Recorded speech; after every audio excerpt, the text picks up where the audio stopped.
मंच पर उपस्थित परम श्रद्धेय दीपक भाई, महाराष्ट्र के माननीय मुख्यमंत्री जी, माननीय उप मुख्यमंत्री जी, मंच पर उपस्थित अन्य सभी मंत्रीगण,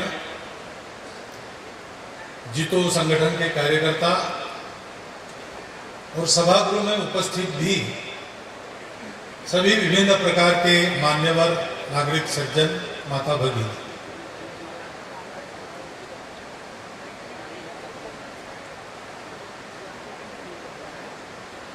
मुख्यमंत्री जी ने बताया 3 महीने पहले नागपुर में एक कार्यक्रम था। Doctor Abaji Thatte cancer institute का लोकार्पण हुआ। बहुत अच्छा काम उनका चल रहा है। इधर उधर घूमते समय लोग बताते हैं,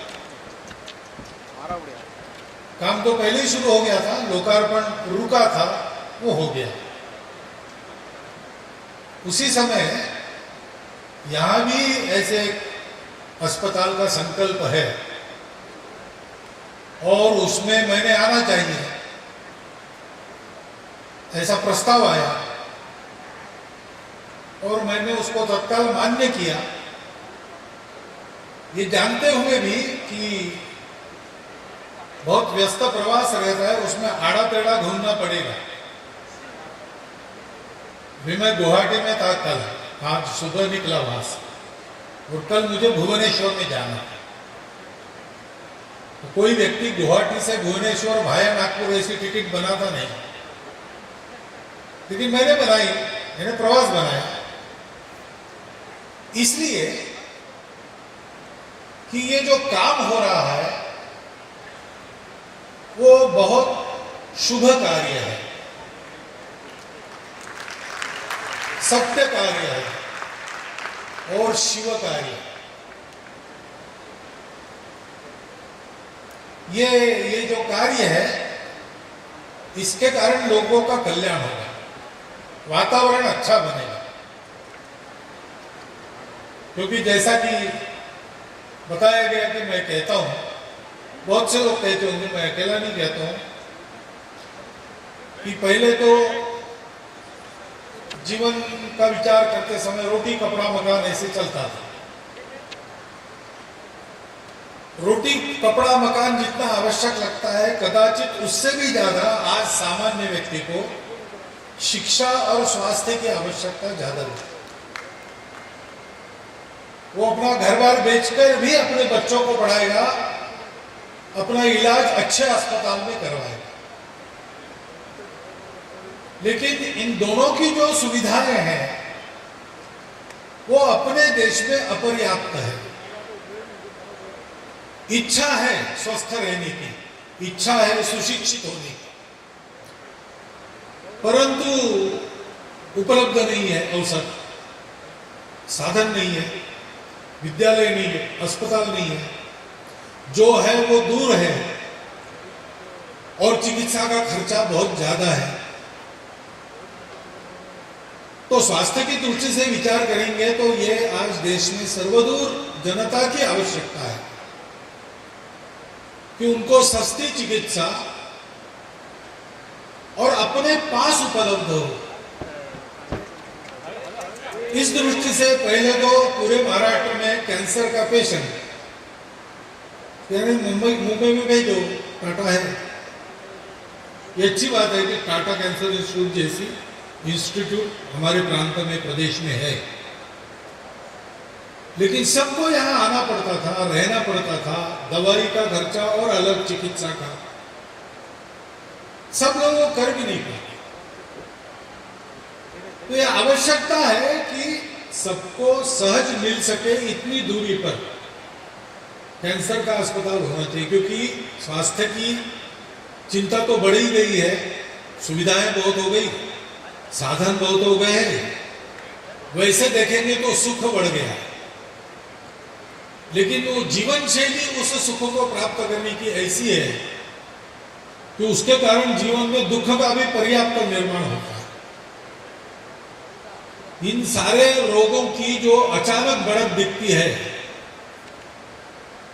ये लाइफस्टाइल डिसीजेस है, साइकोसोमेटिक डिसीजेस है, और इसलिए सबको इसकी जरूरत है, उसकी सुविधा अधिक निर्माण होनी चाहिए। तो ऐसे अस्पताल नए नए निर्माण होते हैं, लोगों के पास अधिक आते हैं, तो लोगों के लिए वो सुविधा रहेगी। इसलिए ये शुभ कार्य है, सत्य कार्य है। क्योंकि जैसा आपने अभी सुना सभी भाषणों में, मैं पुनरुक्ति नहीं करूंगा, लेकिन एक शब्द आपने बार बार सुना, संवेदना। ये सारे काम उत्पन्न हुए हैं, ये संवेदना में से उत्पन्न हुए। जो काम किए जाते हैं उनकी प्रेरणा अनेक प्रकार की रहती है। एक ये भी प्रेरणा रहती है कि स्वार्थ प्रेरणा रहती है, क्योंकि what goes around comes around, ऐसा नियम है। जो आप छोड़ते हो बाहर, वो वापस आता है अपने पास। तो अच्छा करेंगे तो अच्छा भरेंगे। तो ये तो जन्म और कर्म का नियम है, लेकिन सामान्य व्यवहार में भी तात्कालिक रूप से कुछ अच्छा करो तो अच्छा मिलता है, उस आशा से अच्छे काम किए जाते हैं। अब ये मनुष्य की प्रवृत्ति है, इसलिए उसको मैं अच्छा बुरा नहीं कहता। लेकिन अगर लाभ की आशा नहीं है, तो लाभ की आशा से काम करने वाले काम नहीं करते। इसलिए वो प्रेरणा सत्य प्रेरणा नहीं, मजबूरी भी होती है, करना ही पड़ता है, इसलिए करते हैं। गांव के तालाब में एक लड़का डूबने लगा, बच्चा, तो एक जवान कूद गया, उसने उसको बचाया।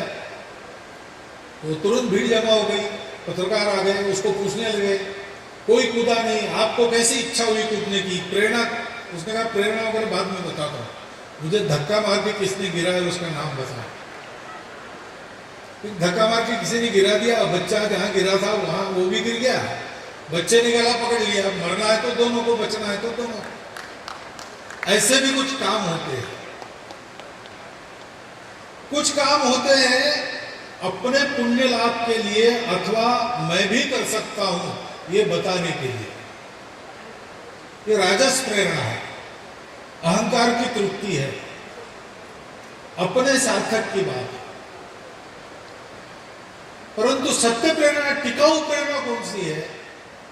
जो संवेदना में से जन्म लेती है। ये संवेदना, अपने यहां पर एक शब्द चलता है मराठी में, पर दुख शीतल। लेकिन बहुत लोग ऐसे होते हैं, उनको पर दुख भी शीतल नहीं लगता। तो दुख की संवेदना, उसका अनुभव करने के बाद वो दुख सबके जीवन में से दूर हो, इसके लिए वो प्रयासरत हो जाए। उसके पीछे अहंकार नहीं रहता, उसके पीछे एक स्वाभाविक बात रहती।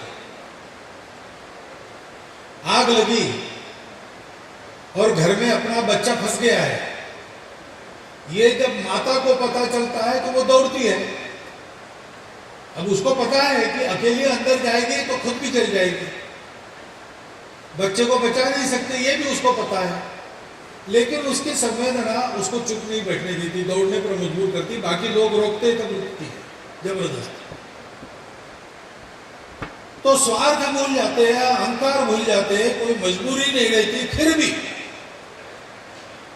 आदमी जब काम करता है दूसरों के दुख का अनुभव करके, तो संवेदना करुणा में बदल जाती है। करुणा यानी दया नहीं, दया में एक अहंकार का भाव है, मैं दया कर रहा हूं, वो दया का पात्र है।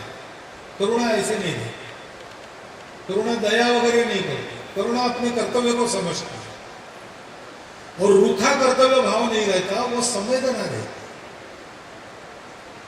यह प्रेरणा सत्य प्रेरणा है। राजा रंतिदेव की कहानी है, उसके राज्य में अकाल पड़ा, तो जहां जहां से अनाज मिलेगा जमा करके रोज प्रजा में बांटता था। अपने घर का अनाज तो पहले ही दिन उसने लुटवा दिया, और इसलिए उसके अपने महल में भी खाने पे कुछ नहीं रहता। तो राजा, राजकुमार, राजकुमारी, राजपुत्र सब काम में लग गए। 7 दिन के बाद घूम-घाम के आए, 7 दिन के भूखे थे। घर में आकर देखा तो थोड़ा सा सत्तू था एक कटोरी में, उसके 4 भाग किए, चारों बैठ गए।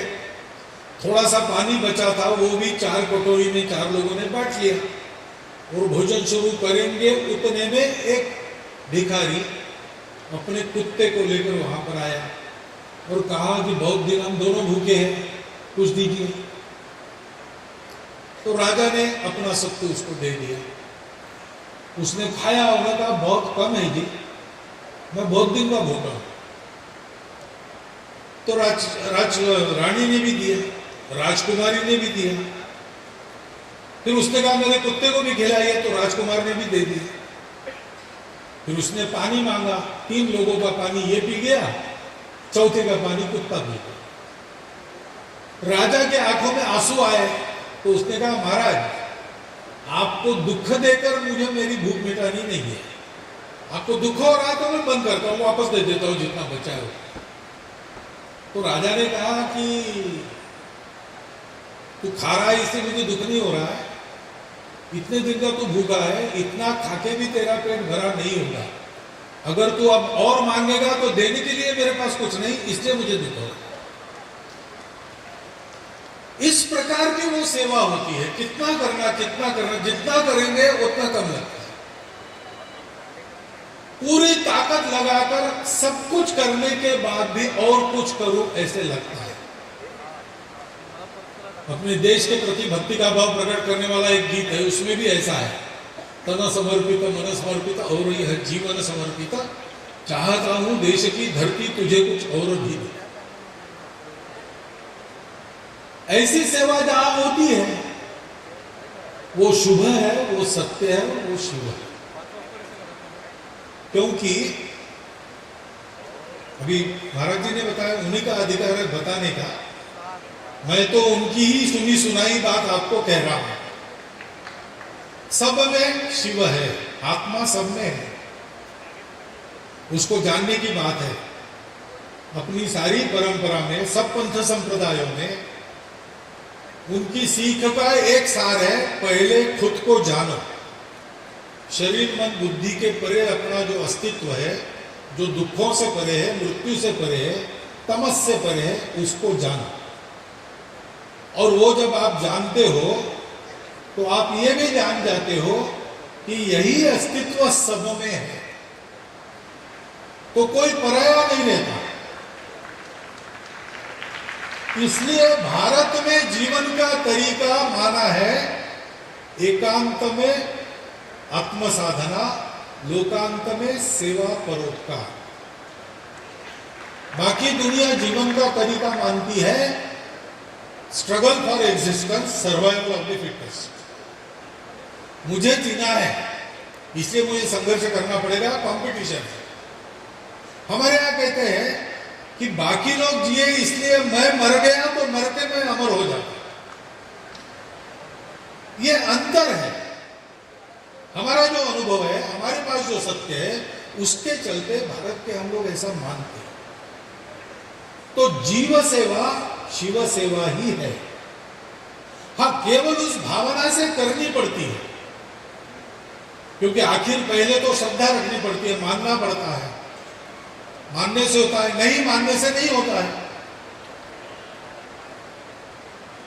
कीर्तन करते थे रोज महाराज जी, ऐसे ही दिन थे और ऐसी वर्षा हो रही थी, मूसलाधार जिधर उधर। 2 दिन से जरा नरम है, लेकिन उसके पहले रत्नागिरी में जैसा होता रहा होगा वैसी वर्षा चल रही थी। तो गांव के ही 2-4 लोग आते थे, आसपास के गांव के लोग पहले दिन आए, दूसरे दिन से वर्षा शुरू हो गई, उन्होंने आना बंद कर दिया। लेकिन बाहर गांव की रहने वाली एक बुढ़िया रोज आती थी। तो 7 दिन की वो कीर्तन का कार्यक्रम समाप्त हो गया, सब लोग लौटने लगे, ये बुढ़िया भी लौटने लगी। तो कीर्तन करने वाले कीर्तनकार ने उनको पूछा कि मैं देख रहा हूं इतने पानी में, बाढ़ है आसपास, नदी नाले भर के, तो तुम अकेले कैसे आती हो? गांव के पास नदी है, उसको पार करके आना पड़ता है, वो तो उफन के पड़ रही है, पुल पानी के नीचे है। उसने कहा महाराज जी वो तो उपाय तो आपने ही बताया आने का। क्या उपाय बताया? आपने कीर्तन में बताया, राम नाम भवसागर को पार कराता है। तो ये तो हमारे गांव की नदी है, उफन के पड़ रही बह रही, तो क्या हो गया? तो भवसागर पार कराने वाला नाम है, उसको मैं लेती और पानी पर चल के आती हूँ। तो कीर्तनकार ने बताया तो गप्पे मुझे आ रही, हमारी बिल्ली हम ही से म्याऊं कर रही, ऐसा कभी होता है क्या? तो महाराज जी आपने बताया वही होता है, मैं वापस जाने वाली हूं, आप देख सकते। गए तो बस नदी आ गई, बुढ़िया अपना राम नाम जपते जपते पानी पर चल के उधर चली गई। कीर्तनकार को लगा अरे इतना बड़ा उपाय मेरे पास था इतने दिन, मुझे ही पता नहीं था। उन्होंने भी अपना धोती वोती ऊपर कर ली और राम राम कहते निकले। तो बुढ़िया उस तीर से चिल्लाई, महाराज आप मत आइए, आप डूब जाएंगे। क्यों? तो आपका विश्वास नहीं है? विश्वास नहीं है, मैंने बताया मालूम है, लेकिन मैं कैसे चल के आई सीधी, आप आने के पहले धोती ऊपर कर रहे, इसका मतलब आपका विश्वास नहीं, आपको लगता है विज्ञान। तो पहली बात तो विश्वास रखना पड़ता है, और विश्वास होता ही है। लोगों को स्वास्थ्य प्रदान करने वाले जितने डॉक्टर लोग हैं उनको पूछिए, अधिकांश लोग आपको बताएंगे अंग्रेजी में, वी ट्रीट ही क्यूअर्स, हम उपचार करते हैं, बचाने वाला वो। उसी का किया चलता है। ये श्रद्धा अगर है, और अपने देश में है, मैंने बताया अपने देश में सारी बातें आध्यात्मिक लेंस से हम देखते हैं, ये हमारी, क्योंकि वो अंदर के आत्मा को हमने पा लिया, और इसलिए बाकी दुनिया केवल मटेरियलिस्टिक विचार करती है, हम हर बात को स्पिरिचुअल बनाते हैं। कुछ भी करना है पहले पूजा करते हैं। आज भी भूमि पूजन करके शुरू हो, पाश्चात्य देशों में कोई पूजन होता है? नहीं होता है। पहले कुछ सर्मन्स वगैरह होते थे, आजकल वो भी बंद हो गए। लेकिन हमारे यहाँ हर बात में पवित्रता देखते हैं, हर बात में चैतन्य देखते हैं, और इसलिए ये मानकर जब हम करते हैं तो हमको लगता है कि हम सेवा प्राणियों की नहीं कर रहे, हम सेवा ईश्वर की कर रहे। तो ईश्वर की सेवा में पवित्रता चाहिए, स्वच्छता चाहिए, उत्तमता चाहिए, व्यवस्थितता चाहिए। हम उसकी चिंता करते, घर में पूजा करते, तब बासे फूल कभी नहीं रहते। दो ही चाय मिल जाए बाहर जाने के बाद कहीं इधर उधर, लेकिन ताजे फूल ही तोड़कर देते हैं, क्योंकि भगवान की पूजा। वो भगवान की पूजा के भाव से जब किया जाता है तो वो शिव भाव से जो सेवा होती है उसको जीव सेवा है। मैंने ये उल्लेख किया, ये शिव कार्य हो रहा है तो इस भावना से हो रहा है, और ये शुभ सत्य और शिव होने के कारण ऐसा यहां हो ये अपेक्षा भी रहेगी। और अभी तक जिस प्रकार से आप लोगों ने किया है वो अपेक्षा भविष्य में पूरी भी होगी, इसका मुझे तो विश्वास है। लेकिन ये ध्यान रखना पड़ता है। मैंने विषय इसलिए निकाला कि सबको इसका ध्यान रखना पड़ता है, क्योंकि ऐसी सेवा करते करते तो हम ही हैं, हमारे हाथ लगते हैं। भौतिक दुनिया में तो हम ही दिखाई देते करते हुए, तो हमने किया ऐसा एकाध क्षण मन में आ सकता है। वो मन में लाए बिना यहां पर हम क्वालिटी दे रहे हैं, सब संसाधन हाजिर है, शासन भी संवेदनशील है, समाज भी संवेदनशील है, समाज के जितो जैसे संगठन भी संवेदनशील है, सब संवेदना से काम कर रही, इसलिए उत्कृष्टता तो यहां होगी। लेकिन ये ध्यान में रखना कि जिनकी सेवा हम कर रहे हैं उनको क्या लगता है, उनके पास जाना चाहिए, उनको पूछना चाहिए और कैसी राहत उनको मिल सकती है। ऐसा ये काम होना चाहिए, ऐसी अपेक्षा रहेगी और वो अपेक्षा पूर्ण होगी, ये मैं मानता हूं। तो फिर ऐसे कामों से सारे समाज को एक भरोसा मिलता है। कोरोना जैसी बीमारी जहां बाकी देशों के लोग टूटने की कगार पर आए, लूट खसोट भी शुरू हो गई, हमारे देश में ऐसा नहीं हुआ। क्यों नहीं हुआ? क्योंकि सब लोग खड़े हो गए, सामान्य समाज भी खड़ा हो गया, डॉक्टर लोग भी खड़े हो गए, अस्पताल के कर्मचारी भी खड़े हो गए, सामाजिक संगठन भी सामने आए, धनी लोगों ने साधन संसाधन उपलब्ध कर, सबने मिलकर उस कोरोना नाम के राक्षस का प्रतिकार किया। तो सामान्य व्यक्ति को भी लगता था कि हमको देखने वाला कोई है, चिंता नहीं, संकट तो है लेकिन हम अकेले नहीं है, हमारी पीठ पर किसी का हाथ है। समाज के अनेक लोगों की स्थितियां अलग अलग रहती है, लेकिन सबका नीति धैर्य एक समान रहता है। क्यों रहता है? प्रतिपल प्रतिक्षण सामान्य व्यक्ति को छोटी छोटी बातों में अनुभव होता है कि मेरे पीठ पर हाथ रखने वाला कोई ना कोई है, मेरे दुख का ध्यान किसी न किसी को है, और इसलिए ऐसे काम होते रहते समाज में। लड़ने वाला मैं अकेला नहीं हूं, जैसे सैनिक को लगता है कि सीमा पर मैं हूं लेकिन पीछे सारे खड़े हैं। कारगिल की लड़ाई चल रही थी तो ट्यूशन लेने वाले एक शिक्षक ने अपनी अग्रिम साल भर की फीस आई थी वो फंड में दे दी।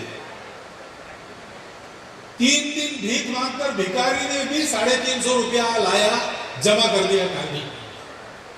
सेना पर जवान लड़ रहा था, यहां रास्ते पर हर सामान्य व्यक्ति कारगिल की लड़ाई लड़ रहा है। ऐसे जब होता है तो समाज विजयी होता है। उस विजय की हम लोगों को बहुत आवश्यकता है। हम जानते हैं बहुत शतकों से हम लोग दुनिया के पिछले राष्ट्रों में, दबाए जाने राष्ट्रों में शामिल थे। अब स्वतंत्र होकर 75 वर्ष हो गए। हमारे स्वतंत्रता की शताब्दी के समय सबकी इच्छा है कि भारत विश्व का सिरमौर देश बने। उसके लिए मेहनत करने के लिए सब तैयार है। ये आह्वान होता है तो ऐसा देश का कोई व्यक्ति नहीं जो खड़ा नहीं हो, परंतु उसको भरोसा चाहिए कि मैं अकेला नहीं हूं। और ये शिवभाव से ऐसी जो जीव सेवा चलती है वो लोगों के मन में ये हौसला उत्पन्न करती है कि हम अकेले नहीं। और इसलिए मैं कहता हूं कि ये अस्पताल का यहां आज होना और उसी समय यहां मंदिर का निर्माण होता, ये दो काम नहीं है। मुख्यमंत्री जी ने कहा 2 अच्छे काम हुए, 2 नहीं, एक ही अच्छा काम है। ये दोनों एक ही बात है, क्योंकि जीव और शिव एक ही बात है। और इसलिए एक ही अच्छा काम हुआ है और एक बाकी है, वो कौन सा क्या कब वो आप तय कीजिए और कीजिए। उस समय भी अगर आप बुलाएंगे तो मैं आऊंगा। ऐसे अच्छे काम होते चलते हैं, उससे समाज बनता है, समाज बढ़ता है। और सौभाग्य की बात है आज हम ऐसे समय में यहां पर बैठे हैं कि ऐसे अनेक काम हो रहे हैं। मैं हमेशा कहता हूं कि अपने देश में जितना खराब होता है, ऐसी चर्चा होती है, उससे 40 गुना ज्यादा कम से कम अच्छा हो रहा है। तो घूमते समय में देखता हूं, जो आंख और कान खुले रखकर घूमेगा उसको ऐसे दिखेगा। बड़े से बड़े व्यक्ति भी अच्छे काम कर रहे हैं, सामान्य अज्ञे से व्यक्ति भी अच्छे अच्छे काम कर रहे हैं, बिना कीर्ति की आशा के, बिना पुण्य की आशा से, बिना किसी भय के, मजबूरी के, स्वार्थ के। केवल अच्छा करने से अपना जीवन अच्छा होता है, मनुष्य का जीवन बनता है, इसलिए करते। और उसी कड़ी में आज का ये काम इतने सारे लोगों के हाथ लगकर जैसे गोवर्धन उठता है सबकी लकड़ियों पर वैसे उठा है, और वास्तव में जिसकी उंगली लगती है उसका मंदिर भी यहाँ पर हुआ है। तो ऐसे शुभ अवसर पर टेढ़ा रास्ता करके मैं न आता तो मैं ही एक अच्छे अवसर से वंचित रह जाता। इसलिए मैं आपका धन्यवाद करता हूं कि आपने मुझे निमंत्रण दिया, यहाँ उपस्थित किया, और आप सब ने सब बता दिया। उसके बाद भी कुछ बोलना था, इसलिए कुछ बातें मैंने आपके सामने रखी, वो आपने शांतिपूर्वक सुन ली। आपके इस उपक्रम को मन से तो शुभकामना दे ही रहा हूं। इसमें अगर संघ के स्वयंसेवकों का कोई सहभाग बन सकता है तो संघ के स्वयंसेवक उसके लिए तैयार है, ये भी बताता हूं। और आप सबको धन्यवाद देता हुआ मेरे 4 शब्दों समाप्त करता हूं।